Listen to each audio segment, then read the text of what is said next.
میں آپ سے پوچھتا ہوں، اس دنیا پر، اس عالم رنگ و بو میں، اس مادی کائنات میں سب سے زیادہ آپ کے کندھوں پر کس کے حق ہیں؟ تو آپ سب کہیں گے ماں کے حق۔ والد اولاد کی تربیت کرنے کے لیے مشقت سہتا ہے، کمائی کرتا ہے، یہ ایک مرحلہ ہے اس کا۔ ماں 9 ماہ تک اس کو اپنے پیٹ میں رکھتی ہے، ایک مرحلہ یہ۔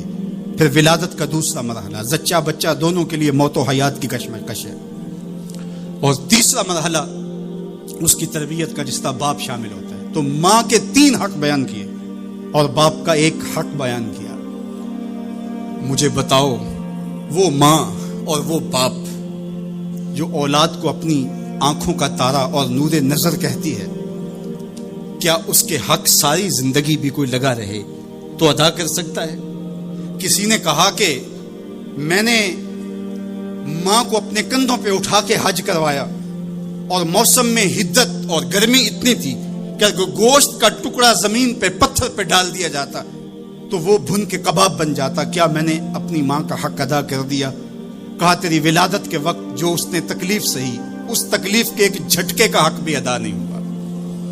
یہ تیری ماں ہے، کیا تو اتنی بے وفا ہو گئی ہے کہ اس ماں کی مرضی اب تیری مرضی نہیں رہی؟ وہ باپ جس کی ہڈیاں بھی درد کر رہی ہیں اور وہ مزدوروں والے اڈے پہ بیٹھا ہے، اور جب کوئی مزدور لینے آتا ہے تو اس سے صحیح طرح سے اٹھا بھی نہیں جاتا، پھر بھی کلی والا ڈبہ اٹھا کے آگے بڑھتا ہے، اور مزدور لینے والے شخص کے ساتھ لپٹ کے چمٹ کے کہتا ہے کہ بابو مجھے لے جاؤ، 10 روپے کم دے دینا، میں نے اپنی بیٹی کی کالج کی فیس دینی ہے۔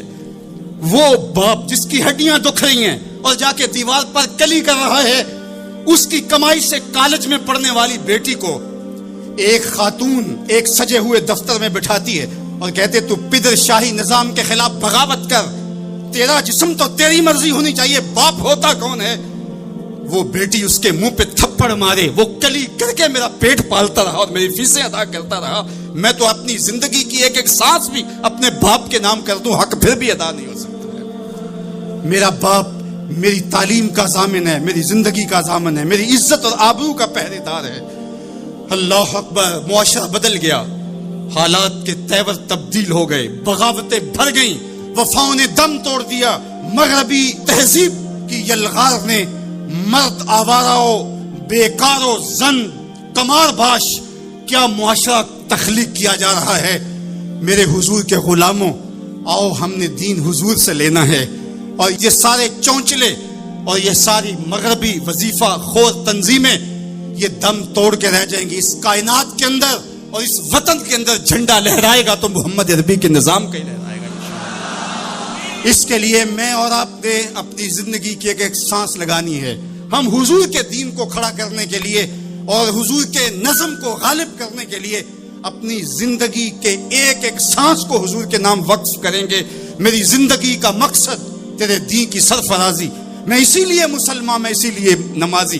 ہمارے اوپر سب سے بڑا حق ہمارے اللہ کا ہے، پھر رسول اللہ کے حق ہیں، پھر اس کے بعد ہماری ماں کے، ہمارے باپ کے، ہمارے مرشدوں کے، ہمارے استاد۔ ہم احسان فراموش لوگ نہیں ہیں کہ کبھی باپ کو پدر شاہی نظام کے ساتھ مسترد کریں، کبھی ماں کے چہرے پہ لات مار دیں کہ تم کون ہوتی ہو میری زندگی میں مداخلت کرنے والی۔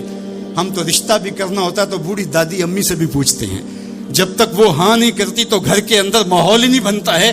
ہمارا دین، ہمارا کلچر، ہماری تہذیب، ہمارا تمدن ہمیں یہ سکھاتا ہے، لیسا منا من لم یرحم صغیرنا ولم یوقر کبیرنا، جو چھوٹوں کے ساتھ شفقت سے پیش نہیں آتا اور بڑوں کے ساتھ جو ہے وہ توقیر سے پیش نہیں آتا۔ میرے حضور نے فرمایا میرے ساتھ اس کا کوئی تعلق، کوئی ربط، کوئی رشتہ نہیں ہے۔ تو ہمارا دین تو ہمیں یہی سکھاتا ہے۔ تو ایک امت بنو، دوسرا امت وسط بنو، تو پھر دیکھنا تم پھر بڑھتے رہو گے اور تمہارا بڑھنا منزل آشنا ہوگا، اور تو راہ نورد شوق ہے منزل نہ کر قبول، لیلا بھی ہم نشیں ہو تو محمل نہ کر قبول۔ تیرا تو مطمع نظر، تیرا تو ہدف ہی کچھ اور ہے، تو دنیا کے لیے نہیں ہے، دنیا تیرے لیے ہے۔ تو خواہشات کا دیوانہ نہیں ہے، بلکہ زمانہ تیری دہلیز پہ باندیوں کی طرح نوکری کرے گا۔ من کان للہ کان اللہ لہو، تو ان کا ہو کے دیکھ، زمانہ تیرا ہو جائے گا۔